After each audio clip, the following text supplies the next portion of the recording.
welcome to another video. And if you're new to my channel, hi, I'm Nandria. Welcome to my channel.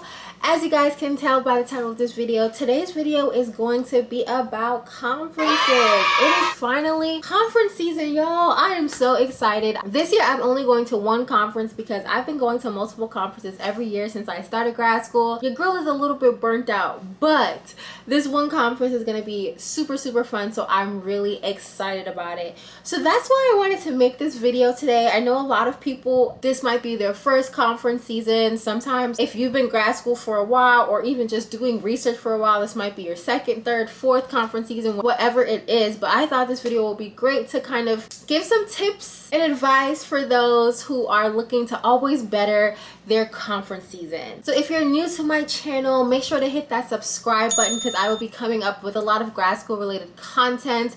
And without further ado, let me stop this yapping and get right on into the video. So before we get into actually what to think about when you're actually going to this conference, let's talk about prepping for conferences. Because like I say, some of you this might be your first conference season, or you might just have gotten into research and you want to think about things to be preparing for and thinking about. So let's start with the prep. So the first thing you want to do is select the type of conference that you want to go to. Conferences are usually based on a theme, and this theme is going to drive the submissions that they're looking for and the kind of topics that they're looking for. So the first thing I want you guys to think about is, what is your research about? What are your interests? What do you want to learn about? Because that's going to drive you to think about what type of conferences you actually want to attend. Once you figure that out, the next thing to do is really just look on the requirements for that specific conference. I know a lot of conferences, they open their portal for submissions the year before and they kind of go through the fall, and then it's spring where you kind of notified whether or not you've been accepted, or they start registration in like January early is when they kind of started. So really this process starts about summer the year before. So finding out early what type of conferences you're interested in will make the process go a lot smoother and a lot quicker. Fall semester for me is always a hectic time, so I try to make sure to be on top of it so that I'm not adding extra stress to my workload. Now, if you're submitting to this conference that you're interested in, working with your advisor is going to be key, because obviously you have to submit an abstract in order to be selected to present at the conference. So depending on the type of field and area and the conference itself, abstract requirements are always going to be different. So it's very important to kind of like read through the website very carefully so that you understand what it is exactly they're looking for, so you can best tailor your abstract / submission. I'm just going to say submission to that conference. A lot of the conferences I submit to, they really look for methods and theoretical background. So I have to make sure that when I'm writing my submission, I'm really focusing and honing in on those two things. Another thing too, when you're even thinking about submitting to this conference, you want to make sure that you're tailoring your submission to the theme, because that's what they're looking for. The whole point of this conference is to really delve into this theme. So if your work does not align with this theme, I would not suggest applying, or maybe this is a time for you to grow and explore and expand your research interests and your research that you do yourself. So for me, sometimes if I don't have any specific work that is tailored to that conference theme, I will go to my advisor and be like, hey, this is the theme. Do you think we have any data or anything that I could possibly do to kind of tailor it to this conference theme? I promise you, when you tailor your submission to the theme, it highly increases your chances of being accepted. Now, once you have your theme and your project that you're ready to submit to, the next thing is finding where in this conference does that fit. A lot of conferences have different kind of presentation styles, so you have to think about, one, your strengths when it comes to presenting, and two, how do you think this is best going to fit? So for me, I've only done two types of submissions. I've done poster submissions as well as symposia submissions. So is it symposia or it's symposia. So with symposium submissions, you are submitting kind of like multiple bodies of work to present on a specific topic. So say for example, the conference that I went to 2 years ago, our topic was teacher anxiety. My project was about teacher anxiety for different grade levels and different subjects. Another one was at teacher anxiety when it comes to pre-service teachers. All of our submissions were tailored to anxieties that teachers face. And one thing that I feel like gives Symposia an additional strength for being accepted is because you're getting so much information for the price of one, versus posted submissions. You're really just one person kind of elaborating on this, but there's probably so many other people.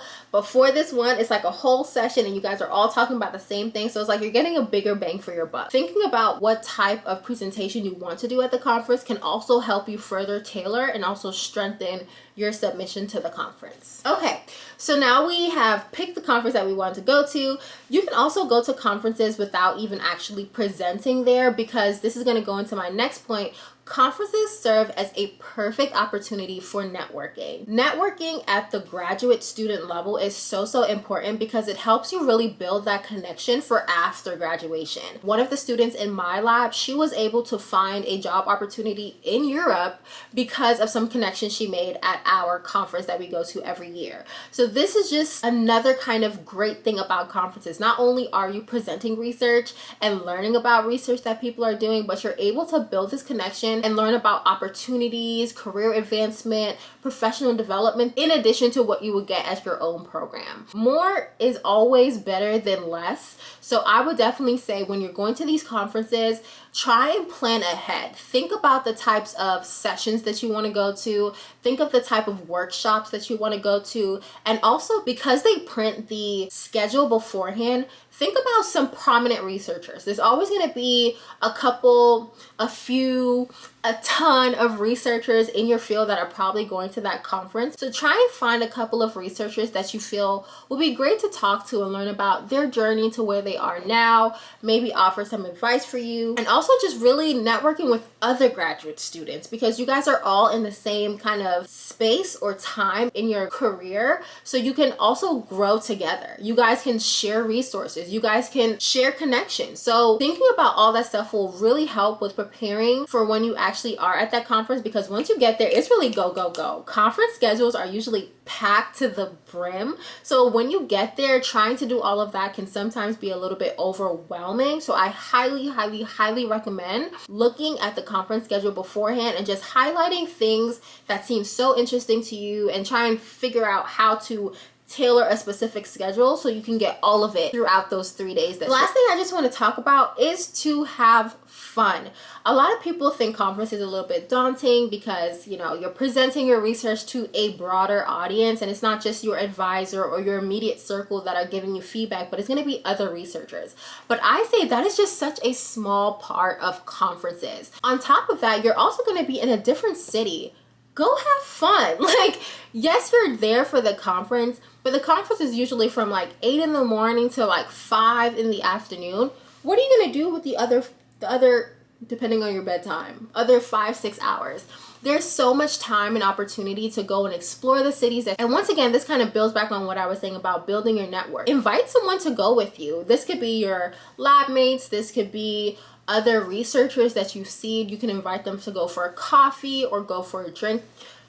When it comes to that, I would say more so invite other grad students for drinks, and then like researchers that are more advanced in their field, I would say go for coffee. Everyone is there for the conference, yes, but they're also there to have a good time as well. So don't sell yourself short by saying I'm going to this conference, but no, you're going to this conference in this city. So definitely go and have fun. When I went to Belgium for the last conference, I made sure to carve out some time where I can go and explore the city. And then the last couple of days, as the conference was progressing, I met some other graduate students and I was like, hey, do you want to go for dinner? And we went and had dinner, and then that turned into, we went to explore together, and that turned into, we even planned a fun night that nobody knows about, so I will not elaborate here. So definitely don't think that you're just there to present your research and to learn. You are also there to explore and have fun. So maximize the experience, because it only comes a couple times a year. And so that is this video, short and sweet and to the point. I hope you guys enjoyed. If you guys are going to any conferences this year, comment down below which conferences you're going to. Maybe we will even see each other, because who knows? I hope you guys have a great conference season. Happy presenting. If you want me to talk any more in depth about any of the things I talked about in this video, also comment that down below. If you enjoyed this video or learned something new, go ahead and hit that like button. If you're new to my channel, go ahead and hit that subscribe button, because like I said, I will be coming with more grad school videos. I feel like I'm in the point of my grad school career where I can actually give more advice and more tips and tricks. So if you have anything specific that you want me to talk about throughout my grad school journey, comment them down below, and a video will be coming soon for that. And I will see you guys in the next one.